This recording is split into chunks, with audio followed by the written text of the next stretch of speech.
Okay, I think you have to like say, yeah, Liesl can record me. All right, I think we're going. Well, welcome for the second time, my first guest, Cooper.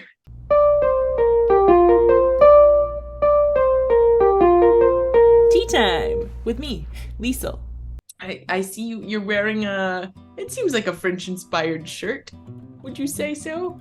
It might be. It's got peacocks on it. I think that's pretty French. I wore stripes. We're talking about a French thing today. I'm drinking this Fordham and Mason afternoon tea blend. It's very nice. It's got like a nice little afternoon thing going. This cat keeps knocking against my computer table. Oh, kitten! Loki is just being very naughty. So we are talking about Cyrano de Bergerac. And I wanted Cooper to join me because Cooper was in Cyrano. Wait, we should synopsize In high school, you have a desirable woman. She wants to be intellectually stimulated. The random soldier boys are just like not doing it for her, and her best friend is Cyrano with a really, really big nose, and he's really smart and intelligent and knows her and is in love with her, but he's too, prideful to tell her because he's got a really big nose, and so why would she ever love him? And then she spies this very attractive guy in the city. His name is Christian, and Christian's just an idiot, but he's very attractive. But he also falls in love with her, and so Christian tries to be smart and intelligent for Roxanne. I guess that's her name, so I haven't even said that. Oh yeah, Roxanne. To oversimplify, Cyrano helps Christian woo her because Cyrano wants her to be with the right guy, and so he's like, no, you have to say these kind of words. And he ends up writing all these letters to her. She falls in love with the words of Cyrano, thinking it's Christian. Tragic irony is, by the time she figures out that it's Cyrano that she's fallen in love with, Cyrano dies in the war. He does. I skipped over a lot of stuff, but it's... No, you got the gist of it, and the gist is what we want. I don't know if I've told you this or not. Watching that production that y'all did in high school, I was like, theater can be like this? Like, it was the first play that I ever watched where I was like, whoa, it's deep. And I like believe the acting and like whoa, because I guess before then I had only like seen like, woo, we're doing plays. Yeah, I just remember, and shout out to Katie, my Roxanne. I just remember the taboo of the kissing scene and how are we gonna handle this? Was it a hand kiss? How'd you end up doing it?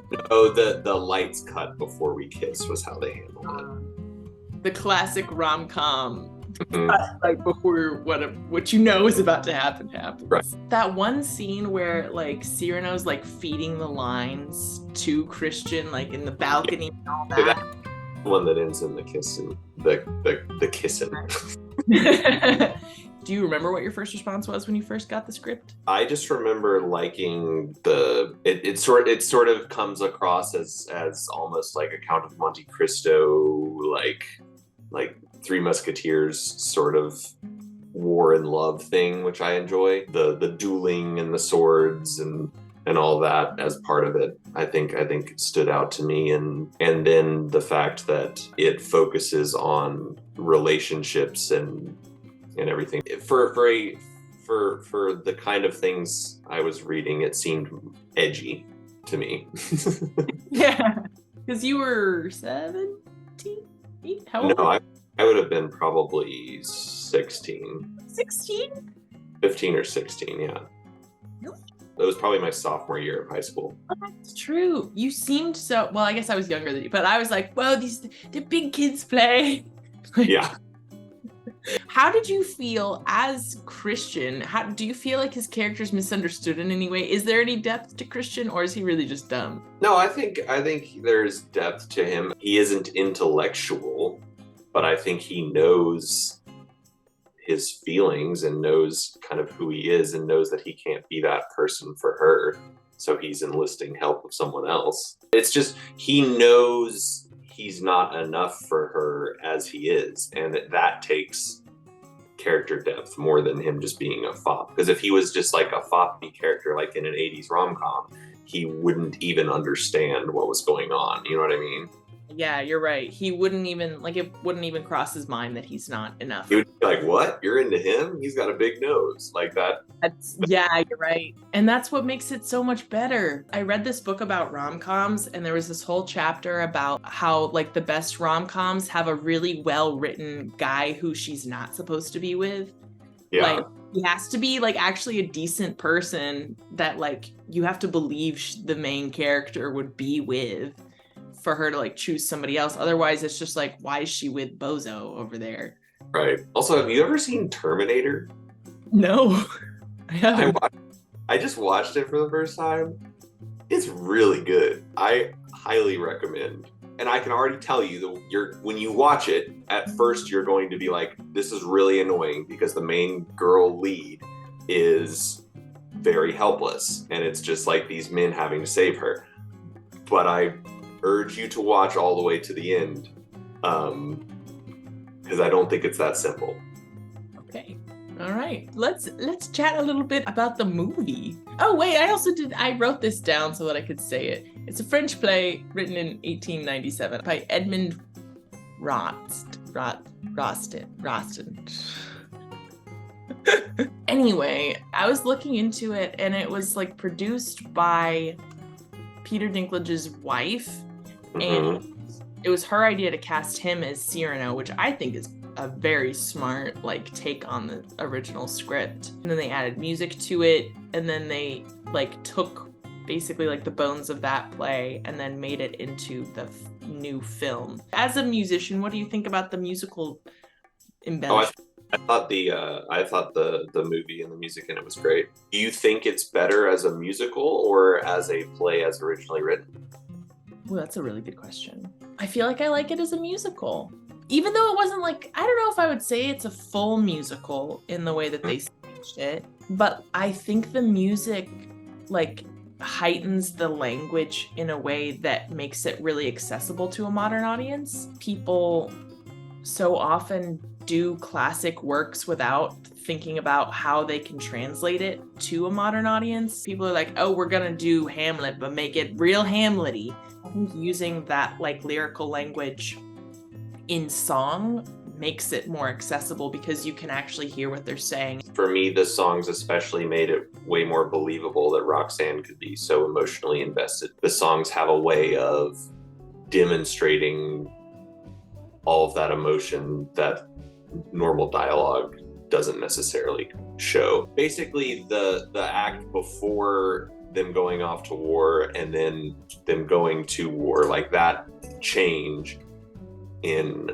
the play is like goes from Roxanne being pretty into Christian to her being completely in love with him overnight, where the musical is like that change is a song and it makes it way more emotional, I thought. Yeah, I agree. I think that makes sense because, like, when you make something a song, it, like, gives you a peek into, like, the inner workings of, like, the emotional life of a character in a way that you can't really do with just, like, a soliloquy or a monologue. I wish that people did it more. I feel like even amongst, like, theater circles, like, not everybody knows it. Yeah, I find it a better tragedy than Romeo and Juliet.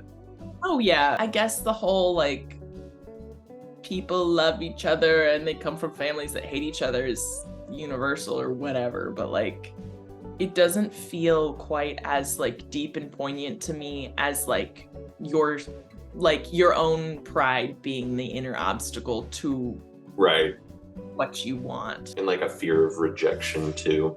Yeah, because I think that just, like, hits way more close to home because I don't know, I feel like that's what always keeps me from the things that I want is, like, a fear of rejection and a pride. I, like, really, like, the pride of, like, not wanting to be rejected. Like, you don't even end up giving the other person a chance to reject you because you're just too prideful to even take that jump in the first place. It gets me. It's a good one.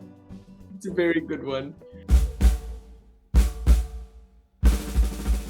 Now, do you remember when I would do out of context headlines? I think so. Basically, the news sucks, but there's funny and strange headlines.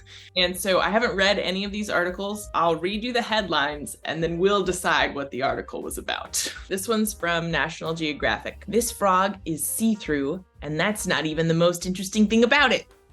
So what is the most interesting thing about this frog, Cooper? Something having to do with its lungs or gills or whatever frogs have to breathe, and you can watch it happening. I don't know. I was thinking more about the one specific frog's like personal life, like oh, like what's interesting, like the most interesting frog alive. This is from Apple News. A real copywriter, a fake psychic, and 200 million inside the greatest scam ever written. The greatest scam ever written. Do you think it's a book, or do you think it was a letter writing campaign scam? If it's like a copy, I mean, it might be like a Ponzi scheme or something where you have people investing in this business that doesn't exist. Yeah, that would make sense. This one is from Atlantic. It just says, go to a pool. That's it. I think it's about like heat. I don't know. Yeah, maybe heat or the benefits of chlorine. Yes, that's probably what it is. This is from Men's Health, I guess. I don't know why Men's Health is covering this topic. Sports betting is on track to be a 182 billion industry. It's also ruining people's lives. Well, that just seems like a self-explanatory. That one is pretty self-explanatory. I don't know why that one seemed funny to me in the moment when I screenshotted that. Yeah, well, maybe because you find people losing their lives to gambling addiction to be funny. Yeah. This is from Bon Appetit. Why hot coffee is the drink of the summer. Why? I don't know. Why is hot coffee the drink of the summer? I mean, I always drink hot coffee regardless of season, but I don't know why it would be suddenly the drink of the summer. Oh, this one's funny. It's from the Washington Post. Welcome to #RatGirlSummer. I like that one. Right? There's a picture of this little rat, too. Oh, I love rats. Do you think it's about girls who are like dressing up as rats or female Definitely rats? Female rat owners. Female rat owners. Oh, okay. I see. Isn't there that rat album cover that's like, no, that's not Rat. I was thinking of the band Rat, but then I was also thinking of that one album cover that's just ladies' legs with cars on them. Is that Rat? They're not cars. They're little. I'm pretty sure mice, not rats. But yes, that's Rats and very first EP. She's like a famous model from the 80s, and she's the same girl that's on David Coverdale's car in the music video for Here I Go Again. She dated Robin Crosby of Rat for a while, and then she dated David Coverdale of Whitesnake. Oh, she was getting around to all the different animal bands. Yeah. All right, I've got two more. This queen lost her head and her book of secrets. Here's what it reveals. This is from National Geographic. Which queen do you think it was? I think the better question is, here's what it reveals. Is it her head revealing it or the book of secrets? Because I don't think that title explains which of those things is revealing. That's a really good point, yeah. Did they find her head or her book of secrets? Just be the head. Who knows? This is the last one from NPR. Scientists discover world's third known octopus nursery. And there's no punctuation in that headline at all. Is this like a place where octopuses go to raise their young? Is that what's happening here? Or is it a man-made place where octopuses go to raise their young? I think it's the octopuses. Like a bunch of octopus who are like, let's just, pool our resources and all raise these small, it takes a village type of octopus thing.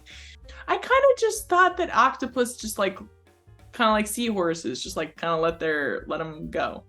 No, the daddy seahorses raise the seahorses.